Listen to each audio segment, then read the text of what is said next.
기도하겠습니다.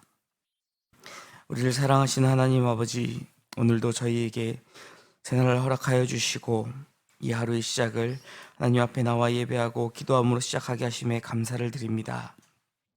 하나님, 우리가 무엇보다 하나님의 말씀을 사모하게 하여 주시고 우리가 그 말씀 가운데 거하며 그 말씀을 준행함으로 믿음 안에 살아가는 주의 거룩한 성도가 될 수 있도록 저희를 인도하여 주시옵소서. 하나님, 또 날씨가 많이 추워진 가운데 있습니다. 추워진 날씨 가운데에 성도들의 건강을 지켜주사 우리가 하나님 앞에 맡겨진 사명을 잘 감당하며 살아감에 부족함이 없는 성도들 될 수 있도록 늘 저희를 지켜 보호하여 주시옵소서. 하나님, 이 나라와 이 민족을 위하여 저희가 함께 간구합니다. 하나님께서 사랑하시는 이 대한민국을 위하여 우리가 늘 기도하게 하여 주시옵소서. 하나님께서 허락하신 이 자유민주주의 국가 가운데에서 우리가 마음껏 신앙생활하며 살아갈 수 있음이 하나님 우리에게 베푸신 은혜임을 기억하며 우리가 이것을 잃지 않도록 늘 하나님 앞에 우리가 간구하게 하여 주시옵소서. 우리 국가 위정자들을 하나님께서 세우시고 또 하나님께서 저들을 친히 치리하심을 우리가 믿습니다. 하나님, 저들을 위하여 우리가 중보할 때에 저들 마음 가운데에 하나님을 두려워하는 마음을 허락하여 주시고 정말 나라와 민족을 위하여 국민을 위하여 헌신하는 일꾼들로 세워지게 하여 주시옵소서. 하나님, 정말 이 나라 가운데에 희망이 있는 나라가 되기 원합니다. 우리에게 들려주는 그 많은 뉴스들이 우리가 더욱 불안해지는 것이 아니라 위축되는 것이 아니라 우리가 더욱더 큰 희망을 갖고 살아갈 수 있도록 우리가 이 나라 이 민족 가운데에 빛과 소금의 역할을 감당하는 주의 성도들 되게 하여 주시옵소서. 하나님, 영화교회를 위하여 기도합니다. 우리에게 새로운 예배당 건축을 맡겨주심에 감사를 드립니다.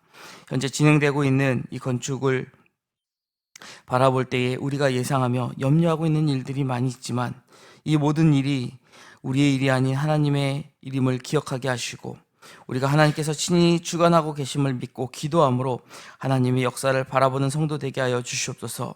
사람의 손을 통하여 이 건물이 지어져 가지만 이 모든 일정 가운데에 하나님 친히 함께하고 계심을 우리가 바라보기 원합니다. 하나님, 저들을 손에만 맡겨두시는 것이 아니라 친히 하나님께서 역사하셔서 이 공사 가운데에 하나님의 놀라운 역사가 일어나게 하여 주시옵소서. 공사로 인하여 주변 이웃들이 많은 불편을 겪고 있는 줄 압니다.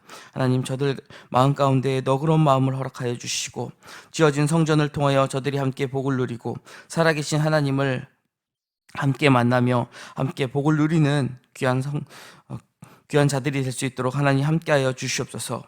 하나님을 예배하며 이웃을 사랑으로 섬기고 죽어가는 영혼들을 구원하기 위한 이 성전이 완공되어 헌당될 때까지 무엇보다 우리의 기도가 쉬지 않도록 하여 주시고 우리가 성전을 사모하는 그 마음이 조금 더 식지 않게 함께하여 주시옵소서. 우리가 기도할 때에 우리의 기도를 들으시고 역사하실 하나님을 찬양합니다. 공사의 모든 기간 안전사고가 발생하지 않도록 현장의 모든 인원들을 또한 지켜보호하여 주시고 그들에게 성전을 사랑하는 마음으로 그저 한 공사 현장에서 한 건물을 짓는 것이 아니라 하나님의 성전을 짓는 마음을 갖게 하여 주시옵소서. 하나님, 저희가 성전이 완공될 때까지 이곳에 모여 예배하는 가운데 있습니다. 많은 환경이 변화되어 있지만 우리의 마음만은 변하지 않게 하여 주시고 하나님을 향한 그 열정이 우리 가운데 늘 불길같이 일어나게 하여 주시옵소서. 이 기간을 통하여 더 큰 하나님의 은혜와 사랑을 나눌 수 있도록 우리의 마음을 예수 그리스도의 마음으로 하나 되게 하여 주시고 무엇보다 더욱 모이기에 힘쓰게 하여 주시옵소서. 사랑의 하나님, 우리 영화 성도들 가운데에 또 아프고 힘들고 괴로운 성도들이 있습니다. 하나님, 저들이 말 못할 그 아픈 마음을 가지고 하나님 앞에 간구할 때에 그 기도를 들으시고 응답하실 줄 믿습니다. 또한 저희에게 동일한 마음을 주셔서 그들을 위하여 중보할 수 있는, 서로 사랑할 수 있는 마음을 우리 가운데 부어 주시옵소서. 우리가 서로를 돌아보고 서로를 살필 때에 우리 가운데 더욱 예수 그리스도로 하나됨을 우리가 경험케 하여 주시고 우리를 예수 그리스도 이름으로 묶어주신 하나님의 은혜를 깨달아 우리가 한 성도로서 한 교회를 이룸에 부족함이 없도록 함께하여 주시옵소서. 하나님, 2024년을 이끌어갈 새로운 리더들을 세워주심에 감사를 드립니다. 하나님, 직분만 맡기시는 것이 아니라 그 직분을 감당할 또한 능력도 주님께서 허락하심을 믿습니다.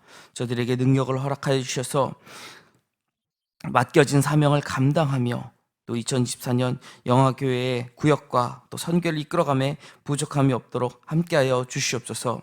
하나님, 우리 다음 세대를 위하여 기도합니다. 이제 내일부터 있을 우리 청소년부 수련회에 하나님 역사하여 주셔서 우리 청소년들이 청소년의 때에, 배움의 때에 하나님을 먼저 깨달아 알게 하여 주시고 하나님을 만나게 하시며 하나님 주시는 그 믿음 가운데 바로 서서 하나님 주시는 그 소명을 발견하며 자신의 삶의 그 목적을 정하고 비전을 정하고 그 표대를 향하여 달려가는 우리 다음 세대 되게 하여 주시옵소서. 이 시대를, 이 세대를 이끌어 나아갈 수 있는 믿음의 리더들이 될 수 있도록 하나님 축복하여 주시옵소서. 선교 사역을 감당하고 있는 많은 선교사님들이 있습니다. 먼 타지에서 하나님 말씀만을 붙들고 나아갈 때에 하나님 그 말씀 가운데 역사하여 주셔서 맡겨주신 사역 가운데에 또 함께하는 공동체 가운데에 늘 하나님의 은혜가 풍성히 채워지는 놀라운 역사가 일어나게 하여 주시옵소서. 또한 하나님 맡겨주신 사역을 감당함에 그 맺는 열매를 통하여 하나님 앞에 감사하며 세임을 얻는 우리 선교사님들 될 수 있도록 주님 함께하여 주시옵소서. 목회자 세미나 참석자 출타 중이신 담임 목사님 주님께서 기억하여 주시고 늘 영육 간의 강건함으로 채우사 하나님 맡겨주신 사역을 감당하며 하나님 맡겨주신 목양을 함에 부족함이 없도록 늘 강건케 하여 주시옵소서. 이 시간 유학 출장 출타 중인 성도들이 있습니다. 추운 날씨 가운데 군에서 복무 중인 우리의 자녀들이 있습니다. 하나님, 주의 자녀들 어디에 있든지 주님께서 기억하여 주시고 주님의 크신 은혜와 인도하신 가운데 거하게 하여 주시옵소서. 주님, 이 시간도 주의 말씀을 사모함으로 주님 앞에 나왔습니다. 주의 말씀을 들을 때에 말씀 속에서 역사하시는 하나님을 만나게 하여 주시고 이 말씀을 통하여 은혜 받는 시간 되게 하여 주시옵소서. 감사드리며 모든 말씀 우리를 사랑하시는 예수 그리스도 이름으로 기도드립니다. 아멘. 우리 계속해서 마가복음 8장 27절부터 9장 1절까지의 말씀을 우리가 함께 봉독하도록 하겠습니다. 마가복음 8장 27절로 9장 1절까지의 말씀입니다. 우리 한 목소리로 봉독하겠습니다. 예수와 제자들이 빌립보 가이사랴여로 나갈때 길에서 제자들에게 물어 이르시되 사람들이 나를 누구라 하느냐? 제자들이 여짜와 이르되 세례 요한이라 하고 더러는 엘리야 더러는 선지자 중에 하나라 하더이다. 또 물으시되 너희는 나를 누구라 하느냐? 베드로가 대답하여 이르되 주는 그리스도시니이다 하매 이에 자기의 일을 아무에게도 말하지 말라 경고하시고 인자가 많은 고난을 받고 장로들과 대제사장들과 서기관들에게 버림받아 죽임을 당하고 사흘 만에 살아나야 할 것을 비로소 그들에게 가르치시되 드러내놓고 이 말씀을 하시니 베드로가 예수를 붙들고 항변하매 예수께서 돌이키사 제자들을 보시매 베드로를 꾸짖어 이르시되 사탄아 내 뒤로 물러가라. 내가 하나님의 일을 생각하지 아니하고 도리어 사람의 일을 생각하는도다 하시고 무리와 제자들을 불러 이르시되 누구든지 나를 따라오려거든 자기를 부인하고 자기 십자가를 지고 나를 따를 것이니라. 누구든지 자기 목숨을 구원하고자 하면 잃을 것이요 누구든지 나와 복음을 위하여 자기 목숨을 잃으면 구원하리라. 사람이 만일 온 천하를 얻고도 자기 목숨을 잃으면 무엇이 유익하리요? 사람이 무엇을 주고 자기 목숨과 바꾸겠느냐? 누구든지 이 음란하고 죄 많은 세대에서 나와 내 말을 부끄러워하면 인자도 아버지의 영광으로 거룩한 천사들과 함께 올 때에 그 사람을 부끄러워하리라.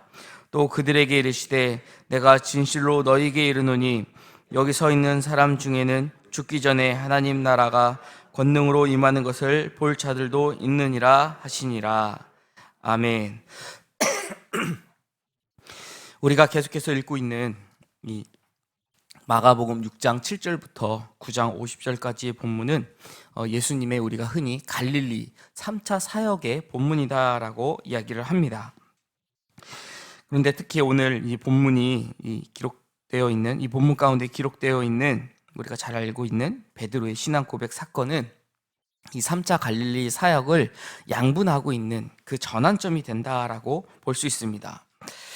이 3차 갈릴리 사역 이 후반부에 해당하는 이 본 단락을 보면 오늘의 본문을 보면 이제 예수님의 사역의 무게 중심이 다수의 무리들, 여러 사람을 만나는 예수님의 사역에서 점점 소수로 이제 예수님과 함께하는 제자들에게로 옮겨지고 있고, 또 예수님께서는 그리스도로서 자신이 가야 할 길과 자신을 따르는 제자들이 가야 할 그 제자들의 길, 우리가 흔히 이야기하는 제자도에 대해서 말씀을 하고 있습니다. 먼저 오늘 전반부의 이 8장 27절에서 30절을 보면 우리가 앞서 이야기했었던 베드로의 신앙 고백 사건을 우리가 확인할 수 있습니다. 예수님께서는 헤롯 안디바가 다스리던 이제 갈릴리 지역을 떠나서 빌립 2세가 다스리고 있는 팔레스타인 북서쪽의 가이사랴 빌립보 지역으로 이동하고 계십니다. 그 길 가운데에서 예수님은 제자들을 향해 자신에 대한 사람들의 일반적인 관점과 함께 또 제자들이 가지고 있는 관점에 대한 질문을 던지십니다.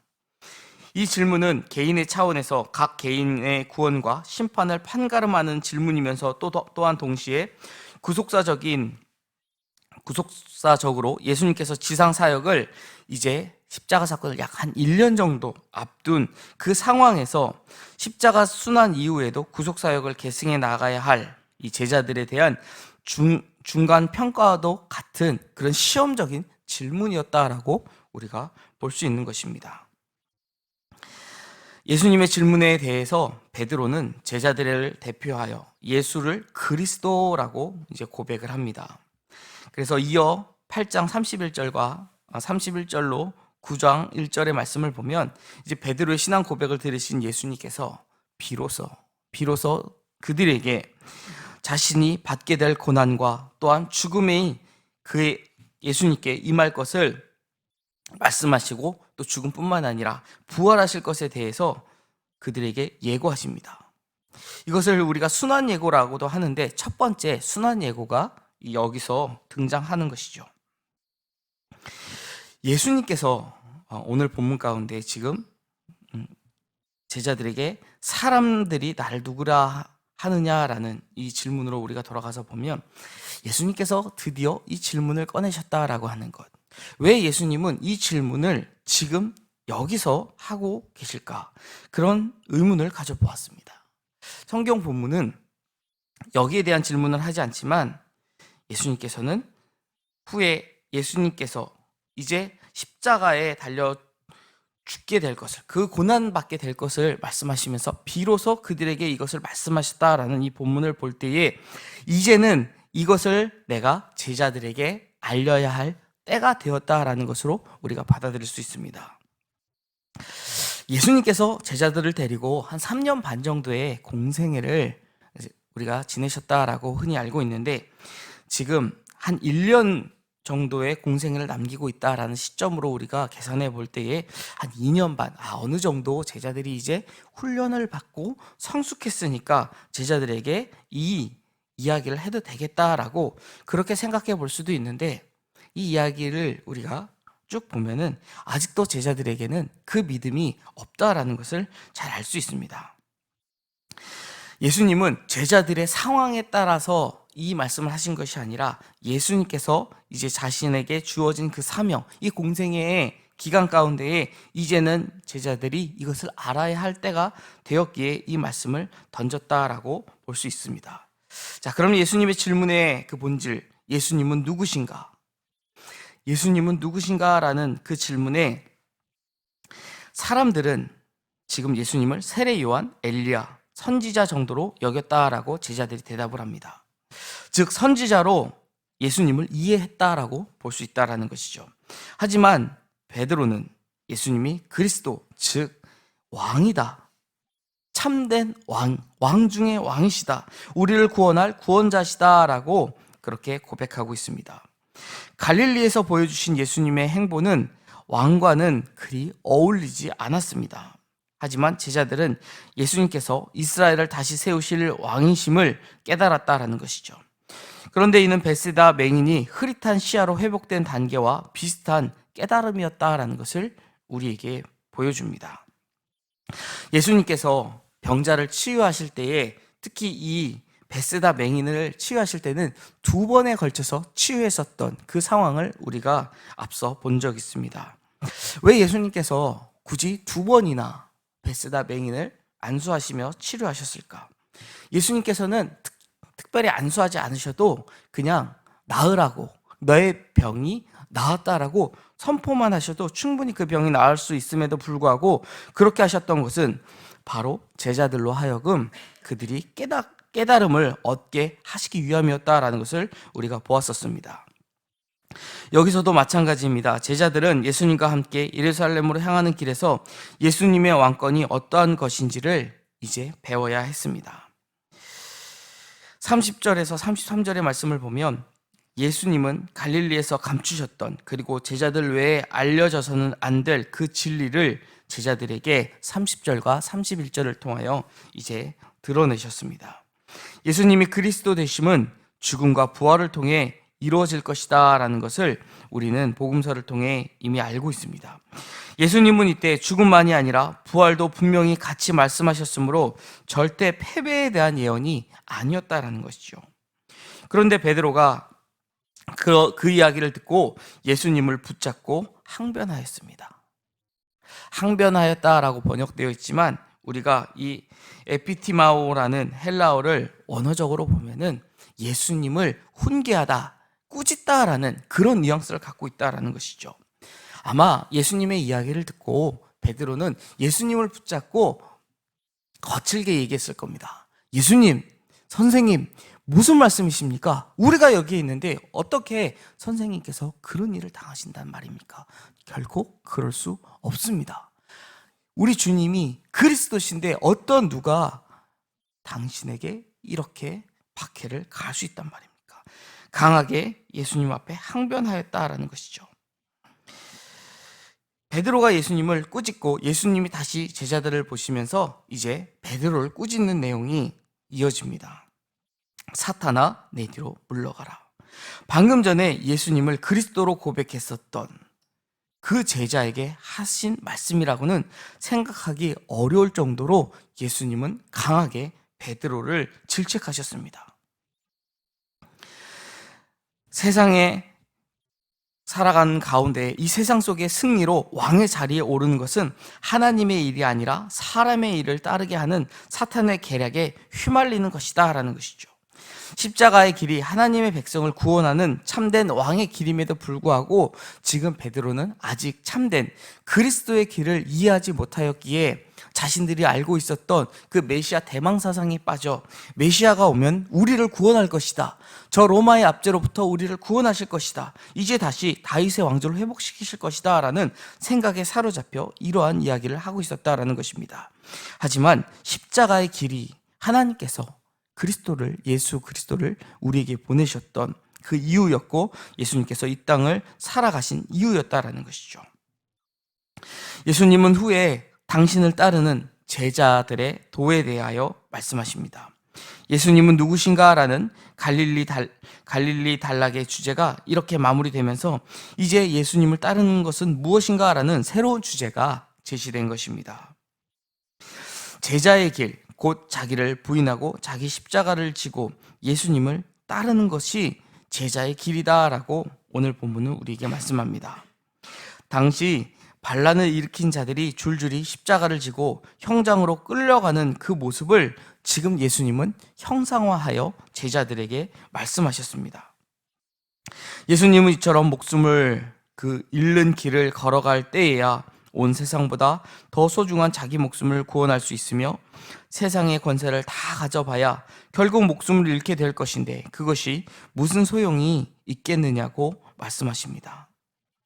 예수님과 그 가르침을 따르다가 패배자로 여겨지기를 부끄러워하는 자는 결코 주님의 부끄러움이 된다라는 것입니다.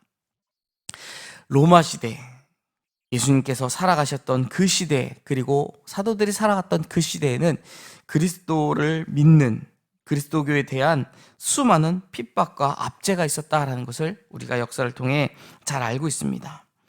비단 그때뿐만 아니라 현재를 살아가는 우리 가운데에도 지금 우리가 돌아보면은 정말 교회에 대한, 예수를 믿는 그리스도인에 대한 따가운 시선이 있음을 우리는 알고 있습니다. 참 안타까운 것은 특별히 이러한 일들이 우리의 자녀들, 우리 다음 세대 가운데에 더 강하게 나타난다라고 나타나고 있다라는 것이죠.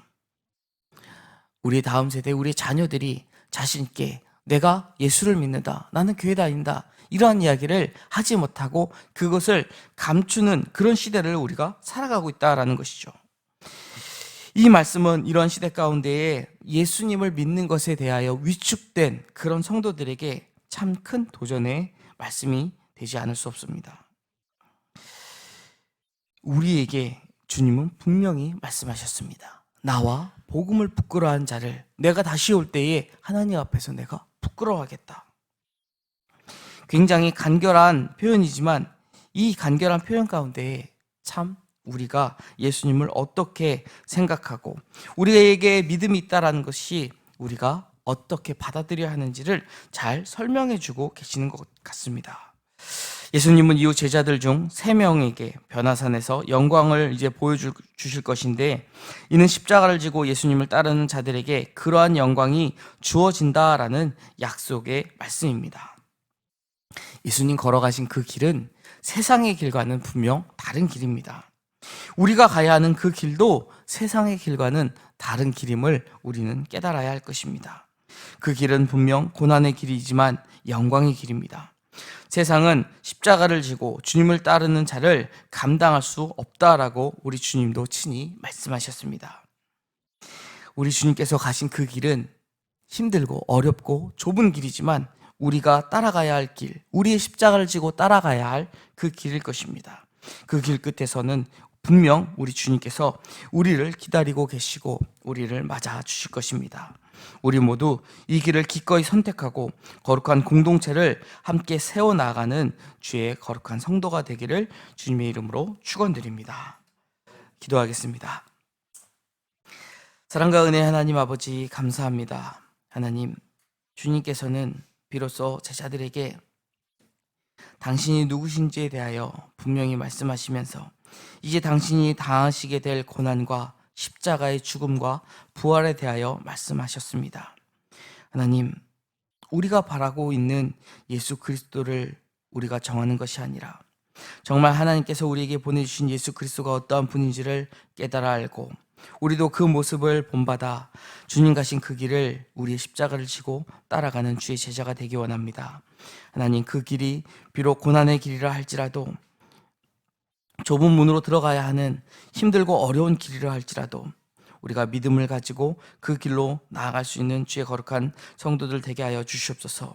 또한 이 길을 우리가 혼자 걸어가는 것이 아니라 우리 주님이 동행하시며 또한 우리의 많은 성도들이 함께 동역하며 서로를 중보하며 함께 걸어가고 있음을 기억하여 이 길 끝에서 우리를 맞이할 주님을 만나는 주의 거룩한 성도 될 수 있도록 함께하여 주시옵소서. 오늘 하루도 우리 십자가를 지고 살아감에 부족함이 없도록 저희에게 힘과 능력을 더하여 주실 것을 믿으며 우리를 사랑하시는 예수 그리스도 이름으로 기도드립니다. 아멘.